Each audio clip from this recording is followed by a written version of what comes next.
সাম্য, মানবিক মর্যাদা ও সামাজিক ন্যায় বিচার নিশ্চিতকরণের লক্ষ্যে আগামীর রাষ্ট্র বিনির্মাণে বিএনপির ভারপ্রাপ্ত চেয়ারম্যান তারেক রহমান ঘোষিত রাষ্ট্র কাঠামো মেরামতের ৩১ দফা সম্বলিত লিফলেট বিতরণ ও কর্মী সমাবেশ করেছে।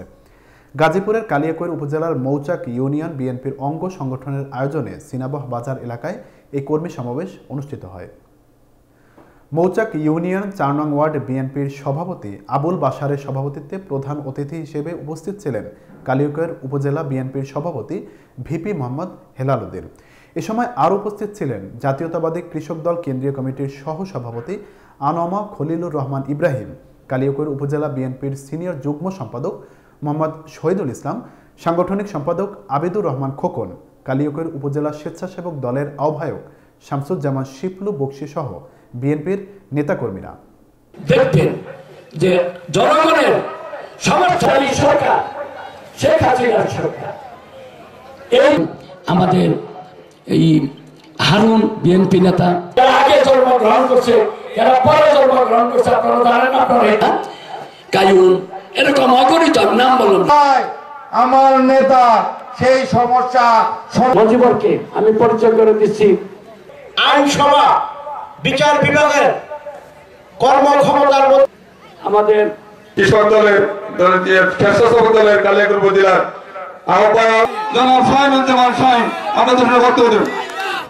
উপস্থিত রয়েছেন আজকের এই অনুষ্ঠানের সম্মানিত অতিথি এবং বাংলাদেশের ৩০০ এমপির বাংলাদেশের মাটিতে দাবি পরিচয় করে দিচ্ছি কৃষক দলের এখানে কি আহ্বান জানিয়ে এবং সকলকে ধন্যবাদ জানিয়ে আমি আমার সঙ্গী এবং সদস্য সচিব তুফাইল আহমেদকে আপনাদের সামনে পরিচয় করে দিচ্ছি।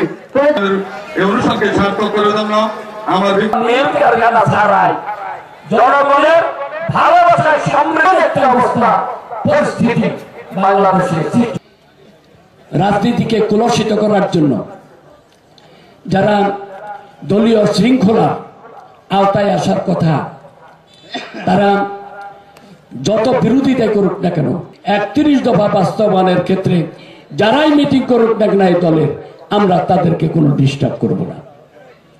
কারণ ভারতের সাথে যে সমস্ত চুক্তি করেছে, এই চুক্তির মধ্যে এটা দেশ তৈরির স্বার্থে পড়ে।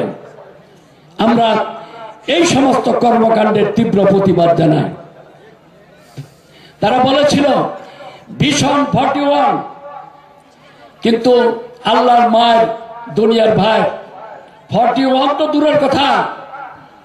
আজকে দেখেন আমরা বিএনপির নেতা কর্মী, আমাদের ভারপ্রাপ্ত চেয়ারম্যান জনাব তারেক রহমানের নেতৃত্বে, সুদক্ষ নেতৃত্বে আমরা 16 বছর আন্দোলন সংগ্রাম করেছি। এই 16 বছরে আমরা, আপনারা দেখেছেন যে আমরা অন্যায় না করেও আমরা একটা প্রতিবাদ করলে আমাদের কণ্ঠ চেপে ধরার জন্য এই সরকার চেষ্টা করেছে। শুধু কণ্ঠ চেপে ধরেই শেষ হয়নি, হাজার হাজার লক্ষ লক্ষ মানুষের বিরুদ্ধে মামলা দায়ের করে তারপরে এই কণ্ঠ রোধ করার জন্য বিগত সরকার চেষ্টা করেছিল। বিধি হলো বাম, আল্লাহ ছাড় দেন কিন্তু ছেড়ে দেন না।